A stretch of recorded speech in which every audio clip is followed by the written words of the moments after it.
आज हम बात करेंगे सांख्यिकी के बारे में। और सांख्यिकी गणित की वो शाखा है जिसमें हम आंकड़ों का प्रयोग एवं अध्ययन करते हैं। और जब हम सांख्यिकी की बात कर रहे हैं तो हम चर्चा करेंगे कि वर्णनात्मक सांख्यिकी क्या होती है। तो वर्णनात्मक सांख्यिकी में यदि मेरे पास एक आंकड़ों का संग्रह है, यदि मेरे पास खूब सारे आंकड़े हैं और अगर मुझे उन सभी आंकड़ों को बिना किसी को दिखाए उन सबको एक संक्षिप्त रूप में प्रदर्शित करना है, अगर मुझे एक छोटा संक्षिप्त रूप चाहिए उन सभी आंकड़ों को प्रदर्शित करने के लिए, तो हम वर्णनात्मक सांख्यिकी का इस्तेमाल करेंगे। और जब हम वर्णनात्मक सांख्यिकी को पढ़ चुके होंगे तो हम सीखेंगे कि किस प्रकार से उन आंकड़ों को जिन्हें हमने वर्णनात्मक सांख्यिकी में उपयोग किया है, उन आंकड़ों द्वारा हम कुछ निष्कर्ष निकालेंगे और उस निष्कर्ष को निकालने के लिए हम अनुमानित सांख्यिकी का उपयोग करेंगे। अनुमानित सांख्यिकी। और अनुमानित सांख्यिकी में हम आंकड़ों का इस्तेमाल अर्थपूर्ण निष्कर्ष निकालने के लिए कर सकते हैं और इसके बाद हम उन आंकड़ों के बारे में कई सारी जानकारी प्राप्त कर सकते हैं, हम कई सारी जानकारी इकट्ठा कर सकते हैं अनुमानित सांख्यिकी का उपयोग करके। तो चलिए देखते हैं कि हम कैसे आंकड़ों की व्याख्या कर सकते हैं। और इसके लिए मैं एक उदाहरण लेना चाहूँगी। मान लेते हैं कि मेरे बगीचे में कुछ पौधे हैं और उन पौधों की ऊंचाई को मैंने नाप रखा है। मान लेते हैं कि एक पौधे की ऊंचाई है 4 इंच, एक की ऊंचाई है 3 इंच, 1 इंच और एक की ऊंचाई है 6 इंच, 1 इंच दूसरे पौधे की भी ऊंचाई है और एक पौधे की ऊंचाई है जो सबसे आखिरी पौधा है उसकी ऊंचाई है 7 इंच। अब ये सारी संख्याएं दर्शाती हैं हमारे 6 पौधों की ऊंचाई को। यहाँ पर हमारे पास 6 संख्याएं हैं जो अलग अलग 6 पौधों की ऊंचाई को दर्शाती हैं। तो अब अगर कोई मुझसे बाहर मिलता है और मुझसे पूछता है, अरे सुप्रिया, तुम्हारे जो पौधे हैं उनकी ऊंचाई लगभग कितनी होगी, तो मैं उन्हें क्या बताऊंगी? क्या मैं उन्हें इन सभी आंकड़ों को एक एक करके बताऊंगी? जी नहीं, ये अच्छा तरीका नहीं होगा। तो मैं प्रयास करूंगी उन्हें एक मध्य की संख्या देने का, उन्हें एक ऐसी संख्या देने का जो इन सभी मानों को बराबर रूप से दर्शा सके। या तो मैं इन सभी संख्याओं में से जो सबसे ज्यादा बार आती है वो संख्या उन्हें बता दूंगी, या तो मैं यहाँ पर इन सभी संख्याओं में से जो मध्य की संख्या है वो उन्हें बताऊंगी, या फिर मैं ऐसा कुछ प्रयास करूंगी कि मैं इन सभी संख्याओं का मान आसानी से दर्शा पाऊं। और अगर आप ऐसा ही सोच रहे हैं तो ये बिल्कुल वही सोच है जो शायद सांख्यिकी के गणितज्ञों ने अपनाई होगी जब वे सांख्यिकी की रचना कर रहे होंगे।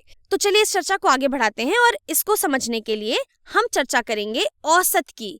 औसत एक ऐसा शब्द है जो आप रोजमर्रा की जिंदगी में अक्सर सुनते ही आए होंगे, लेकिन अक्सर जब लोग औसत की बात कर रहे होते हैं तो वो दरअसल अंकगणितीय मध्य की बात कर रहे होते हैं। और हम चर्चा करेंगे अंकगणितीय मध्य की थोड़ी देर में। चलिए पहले लेकिन हम औसत की बात कर लेते हैं। और सांख्यिकी में औसत दर्शाता है हमारी उन संख्याओं के, हमारे उन आंकड़ों के केंद्र बिंदु को, या फिर हम कह सकते हैं जो हमारी मध्य वाली संख्या है वो दर्शाता है औसत। और औसत एक प्रयास है आंकड़ों का, या फिर हम कह सकते हैं सांख्यिकी में केंद्रीय प्रवृत्ति को दर्शाने का। यहाँ मैं लिख देती हूँ केंद्रीय प्रवृत्ति। तो औसत की जानकारी हमें आंकड़ों की केंद्रीय प्रवृत्ति को समझने में मदद करता है। अब अगर हम औसत की बात करें तो अक्सर आपने लोगों को कहते सुना होगा, अरे तुम्हारी परीक्षा में कितने अंक आए हैं? और जब भी आपसे कोई अंक पूछता है परीक्षा में तो क्या आप उसे प्रत्येक विषय के अंक बताते हैं? जी नहीं, आप उन सभी अंकों का औसत निकालते हैं और उन्हें बताते हैं। और वो औसत जो आप निकाल कर बताते हैं परीक्षा के अंकों की, उसे हम कहते हैं अंकगणितीय मध्य। यहाँ पे मैं इसे लिख लेती हूँ। अंकगणितीय मध्य वो संख्या है जो हमें सभी आंकड़ों की मध्य वाली संख्या को दर्शाती है। और इसका पता लगाने के लिए हमारे पास जो भी आंकड़े हैं हम उन सभी को जोड़ देते हैं और जो भी हमारे पास योगफल आता है उसको हम विभाजित कर देते हैं कुल आंकड़ों की संख्या से। तो यहाँ पर ये मेरे पौधों की ऊंचाई है और अगर मुझे यहाँ पर औसत दर्शाना है अपने पौधों की ऊंचाई का तो मैं यहाँ पर इन सभी ऊंचाइयों को जोड़ दूंगी। तो अगर हम इन सभी को जोड़ दें तो मेरे पास आएगा 4 धन 3 धन 1 धन 6 धन 1 धन 7 इंच। और यहाँ पर कुल कितनी संख्याएं हैं? 1 2 3 4 5 6। तो मैं इसे 6 से विभाजित कर दूंगी। तो अगर हम ऐसा करते हैं तो मुझे जो मिलेगा वो हमारी ऊंचाई के, वो हमारे पौधों की ऊंचाई के अंकगणितीय मध्य को दर्शाएगा, या हम कह सकते हैं कि वो हमारी औसत ऊंचाई होगी पौधों की। तो चलिए पता करते हैं हमारे पौधे की औसत ऊंचाई कितनी होगी, या फिर हमारे इन आंकड़ों का अंकगणितीय मध्य कितना है। ये बराबर होगा, चलिए इसे जोड़ लेते हैं। 4 धन 3 7, 7 1 8, 8 और 6 14, 14 1 15, 15 और 7 22, तो ये हो गया 22/6। तो ये बराबर होगा 6 तिरिक 18, 18 और 22, 4 बचा शेषफल, और ये हो गया 6, और 4/6 को हम लिख सकते थे 3 सही 2/3 के बराबर।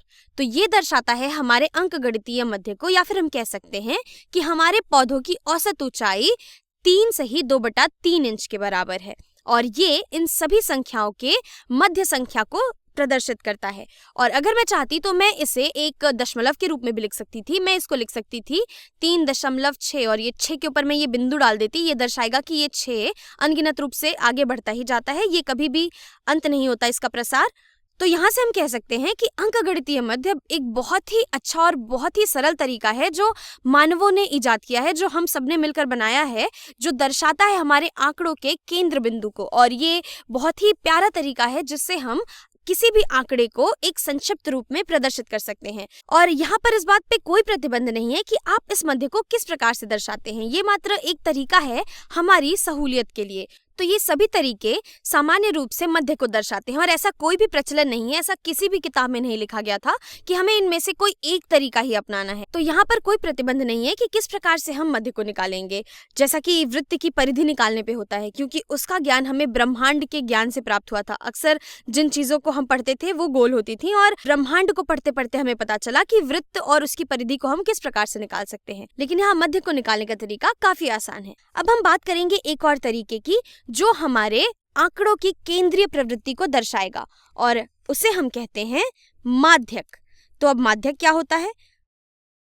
माध्यक का पता लगाने के लिए हम अपने आंकड़ों को एक क्रमबद्ध तरीके से लिख लेते हैं, या हम उसे अवरोही क्रम में लिख सकते थे या हम आरोही क्रम में, इस बात से फर्क नहीं पड़ता। तो कहने का मतलब ये है कि आप अपने आंकड़ों को एक क्रमित रूप में लिख लीजिए, और जो उन आंकड़ों की जो मध्य संख्या होगी, जो मध्य मान होगा, वो हमारे माध्यक को दर्शाएगा। उदाहरण के लिए हम फिर से यहाँ पर अपनी इन संख्याओं को ले लेते हैं। तो यहाँ पर सबसे छोटी संख्या है 1, इसके बाद फिर आता है 1, फिर 3, फिर 4, फिर 6 और फिर 7। तो हमने यहाँ पर अपनी सारी संख्याओं को लिख लिया है। यहाँ पौधों की ऊंचाई को हमने छोटे से बड़े के रूप में लिख लिया है। अब यहाँ पर जो बीच वाली संख्या होगी वो दर्शाएगी हमारे इस आंकड़े के मध्यमान यानी कि माध्यक को। तो अब अगर हम इस आंकड़े को देखें तो यहाँ पर इन आंकड़ों की जो संख्या है वो सम है। यहाँ पर हमारे पास जो आंकड़े हैं उनकी गिनती सम है। तो हम कह सकते हैं कि यहाँ पर दो संख्याएं हैं जो मध्य में आती हैं इस आंकड़े के। यहाँ पर 3 और 4 ये दोनों ही मध्य में आ रहे हैं इस आंकड़े के। तो अब हम क्या करेंगे, यहाँ तो हमारे पास दो मध्य संख्याएं होंगी, तो फिर अब माध्यक क्या होगा? तो ऐसी स्थिति में जब हमारे पास दो मध्य संख्याएं होती हैं तो उन दोनों संख्याओं के बीच का जो मान होता है वो हमें माध्यक दे देता है। जैसे 3 और 4 के ठीक बीच में आता है 3.5, तो हम कह सकते हैं कि इस आंकड़े में 3.5 माध्यक है। और ऐसी स्थिति में जब हमारे पास आंकड़ों की गिनती एक सम संख्या होती है तो जो हमारे दो बीच के मान होते हैं हम उनका अंकगणितीय मध्य निकाल लेते हैं और वो हमें उस आंकड़े का माध्यक दे देता है।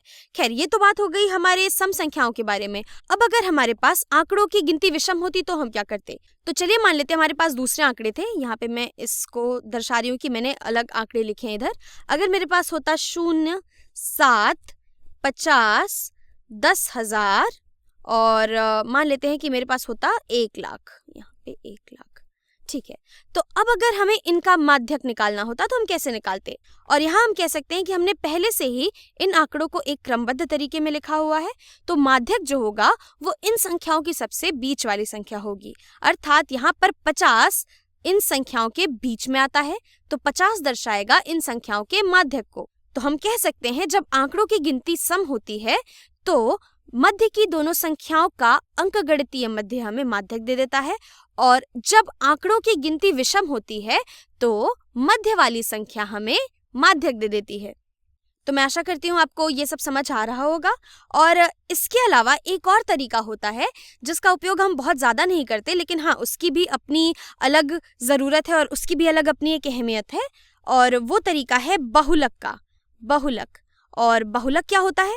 तो बहुलक निकालने के लिए हमारे आंकड़े में जो संख्या सबसे ज्यादा बार आती है, जिसकी बारंबारता सबसे ज्यादा होती है, वो उस संख्या का बहुलक दर्शाता है। तो हम यहाँ से अगर अपने इन पौधों की ऊंचाई को देखते तो हम कह सकते हैं कि यहाँ पर 1 2 बार आता है, जो कि इस आंकड़े में सबसे ज्यादा बार है। तो हम यहाँ से कह सकते हैं कि हमारा बहुलक 1 के बराबर है।